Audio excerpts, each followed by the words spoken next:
Então, o que eu ia te perguntar é o seguinte: tem um livro de um sujeito chamado Robert Greene que chama As Leis da Natureza Humana. E uma das coisas que ele fala é sobre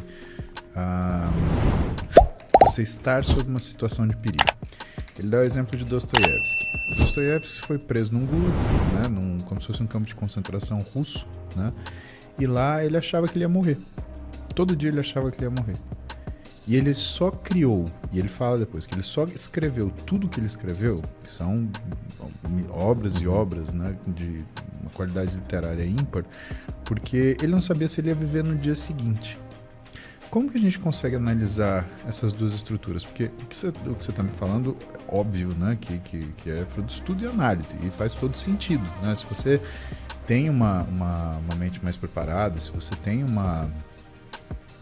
uma condição melhor, né? Se tem uma estrutura melhor, você vai perceber melhor os pequenos prazeres e você vai querer menos o prazer artificial, se dá pra gente colocar assim, né?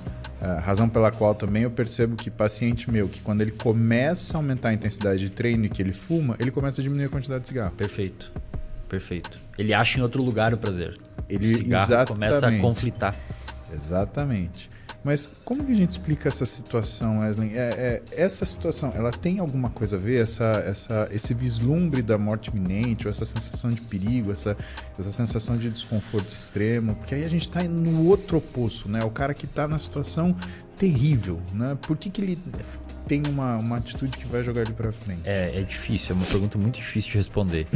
Mas existem algumas vias neurobiológicas que podem tentar explicar. Por exemplo, primeiro, quando você está num contexto de estresse muito alto, cortisol alto, glicocorticoides alto, existe uma modulação inteira no seu cérebro que favorece você a ter um comportamento ou de luta ou de fuga. Você tende a ter um comportamento mais externalizado ou de vencer a situação, que são aquelas pessoas que mesmo num contexto muito precário conseguem se superar, ir para cima e fazer e vencer. Iniciativa, talvez. Iniciativa. Tem aquelas outras pessoas que tendem a sucumbir. Agora, frente a uma situação de estresse, uma das coisas mais eficazes em reduzir o estresse é a agressividade. Se você pega um roedor ou um macaco e estressa muito ele morde o coleguinha ou briga com o colega, mesmo o colega não tendo feito nada. Vai descontar. E o cortisol dele desce quando ele é agressivo. É sério. A pessoa ela desconta, ela é agressiva e relaxa. Não sei a função evolutiva exatamente disso. Mas aí quando você for ver um comportamento adicto, é um comportamento agressivo, é um comportamento autolesivo, é um comportamento de se machucar, né? Assim como um ultramaratonista, é um comportamento agressivo dele também. O cara corre com calos, com fome. É um comportamento que ele um pouco que se autolesiona para chegar naquela performance. Era a segunda coisa que eu ia te perguntar, porque quando você falou assim, que a violência ela diminui o que é o nível de estresse da pessoa, eu ia te perguntar se a autolesão ela é uma forma de violência válida para essa premissa. Eu acho que sim. E tem alguns estudos bem curiosos assim que mostram que quando o time da casa, principalmente com o futebol americano, esses estudos são feitos lá nos Estados Unidos, né? Quando o time da casa perde para um adversário em casa, a violência doméstica aumenta no dia. Caramba, cara. A galera começa a descontar em casa, assim. E então o estresse ele gera um padrão de agressividade, inclusive com você mesmo.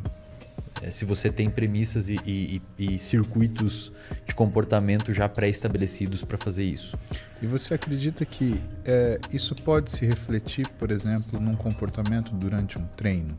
Né, de uma pessoa ela ficar mais ousada ou daquela coisa, eu treino com raiva, porque assim eu faço, e que isso seja usado como um mecanismo de comportamento aprendido em relação à vida dela? Não sei, Paulo, essa pergunta é boa. Você está me perguntando se a pessoa consegue usar a raiva para aumentar a performance. Eu te pergunto das duas situações, né? Primeiro, se ela consegue usar raiva para aumentar a performance ou se ela é dependente dessa raiva para aumentar a performance. Por que eu te passo essa pergunta? Porque a gente conheceu na história uma série de players, né, e de atletas, né, que eles tinham uma vida muito difícil. E de repente, né, eles foram vencendo na vida e a vida foi se tornando cada vez mais confortável. Isso é muito comum no boxe, né, também. Era exatamente onde eu ia falar, porque Os maiores nomes do boxe, por exemplo, Mike Tyson. teve um transmimento de pensação aqui. Né? Mike Tyson é um exemplo clássico. E que é o drama. É o drama do Rock 3. Ou do Rock 2, quando ele Do 3 consegue... contra o BA. O cara Isso, tinha um ódio que tremendo, cara. Exatamente, o BA tinha um O ódio cara era movido tremendo. pela força do ódio. E ele tinha comprado uma Lamborghini, o Rock tinha comprado uma Lamborghini, ele Tava tava nas todo festas. felizão. E o Apollo falou pra ele, velho, Vou moer você. você vai vou te tomar um arrebentar." pau, cara. Você Na tá força achando do que você ódio. vai lutar com o cara, que você vai ficar bom, que você vai ganhar, o cara vai te matar. E aí acontece toda aquela confusão, né? E é por isso que eu ia te perguntar. Então, primeiro, existe, né, uma racionalização que você possa usar isso para se movimentar para frente? E do outro lado, né? Existe se há essa racionalização, há essa dependência, eu só consigo treinar se eu estiver extremamente estressado? Ou melhor até, ou o ódio vira um motivo, um veículo de motivação pro cara acordar. Fala assim, eu tenho que pegar aquele cara. Com certeza. Porque Filha isso é da muito, puta. isso é muito comum no MMA, né? O cara ali ele tá ali numa intensidade de treino. Quando falam que ele tem uma luta, ele já agarra o ódio do cara e o alvo do cara é aquele cara. E aí ele já muda o treino dele na hora. Assim, todo comportamento ele tem uma função. Isso é uma coisa muito importante pra galera de casa entender. Todo o comportamento tem uma função. A gente nunca se comporta ou emite um comportamento sem ter função. Por exemplo, você está em casa de noite e você comeu um doce que não estava planejado na sua dieta. Teve uma função isso. Você estava com fome? De verdade? Talvez. Talvez a função de comer o doce é matar a fome. Talvez você estava entediado. Talvez você queria uma recompensa devido a um dia estressante. Teve uma função aquele comportamento. Talvez você estava ocioso. Ocioso. As pessoas hoje... Ociosidade é algo também que leva as pessoas a procurar. Ah, vou comer alguma coisa. Vou fazer Então, nesse contexto aí do cara usar o ódio ou dentro de um contexto que talvez tinha tudo pra levar ele pra droga, se ele foi pra droga, ele viu uma função na droga. Talvez se ludibriar, esquecer, anestesiar aquela dor que ele está sentindo, aqueles problemas que ele tem. Às vezes uma função comercial dentro do contexto que ele vive, ele consegue se sustentar. Ou uma função social, ele consegue ser protegido no bairro, porque ele está naquele meio. Se ele vê isso no esporte, fantástico. Se ele vê isso no esporte, se o esporte, quando ele é moleque, tá na periferia, tá com uma vida ruim e ele só consegue se sentir bem no esporte, o esporte começa a ter uma função na vida dele. Uma função de, cara, ele é aceito. Igrejas têm muito essa função. Só vai pra igreja. A igreja tem um poder, uma função social bizarra. Bizarra, né, cara? É muito, você é aceito, cara. Você cumprimenta as pessoas do mesmo jeito, você se veste parecida com elas, ninguém te julga.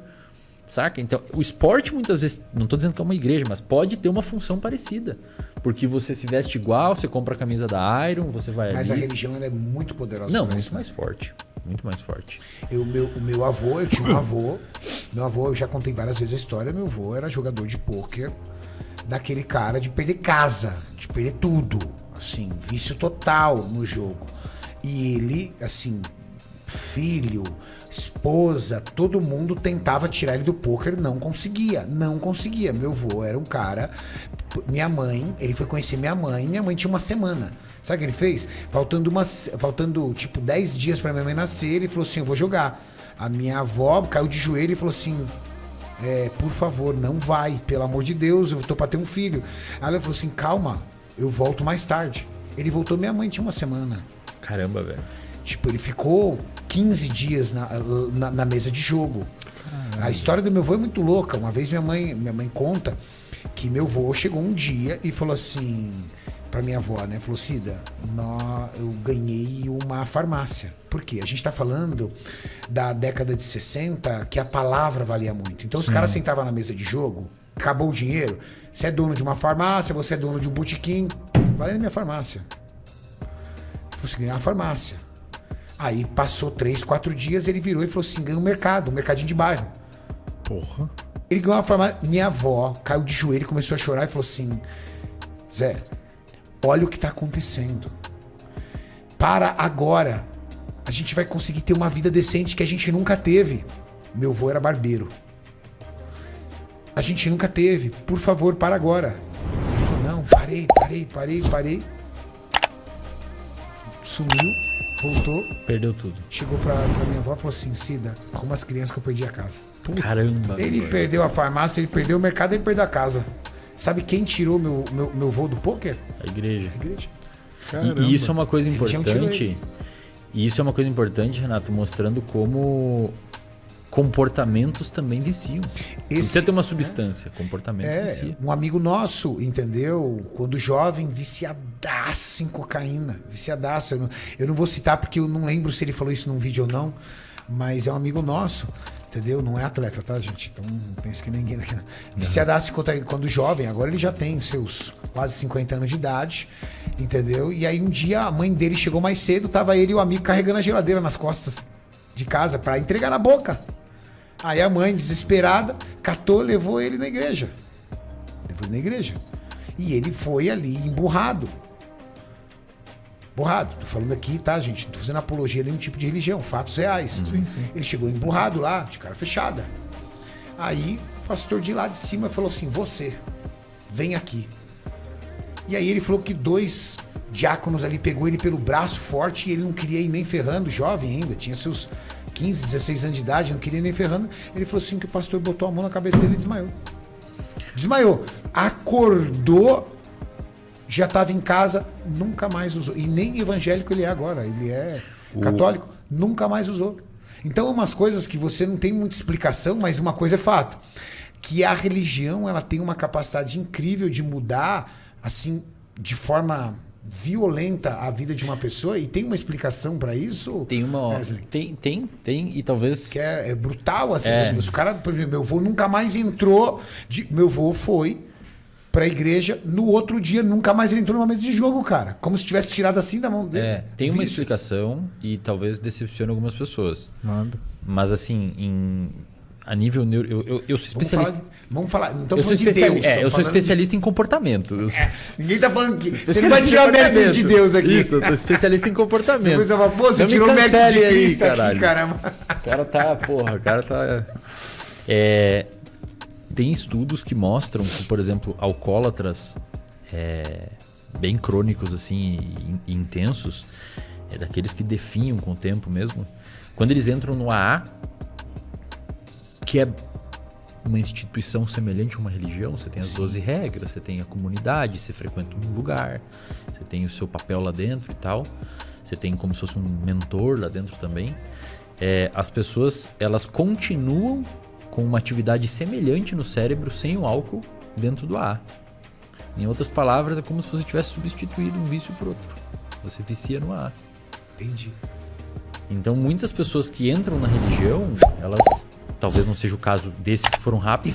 E faz Mas eles no viciam. caso do meu amigo, não, mas no caso do meu avô faz sentido porque ele virou um cara muito fervoroso. E às vezes acende ia em dentro. todos Ele e- acende às vezes.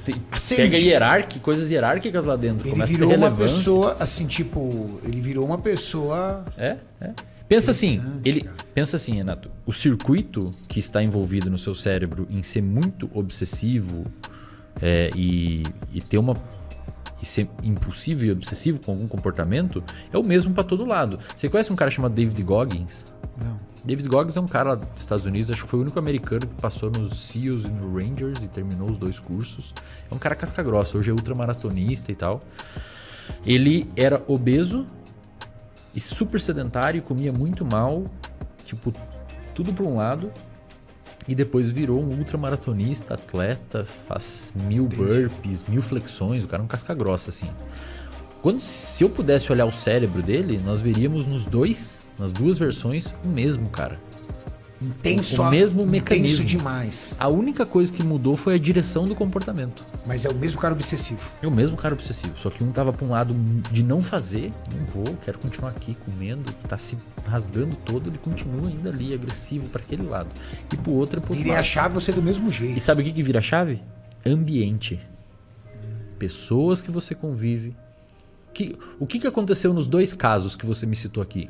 Tiraram a pessoa do ambiente. Tiraram a pessoa do Provavelmente eles tiraram dos amigos do poker e do contexto do poker E do outro cara tiraram da rede de Não, amigos que usava cocaína junto com perdeu ele. todos os amigos. Exato. Saiu fora todos os amigos. Pessoal, entendam uma coisa, vocês que estão me ouvindo. Ambiente influencia demais o seu comportamento.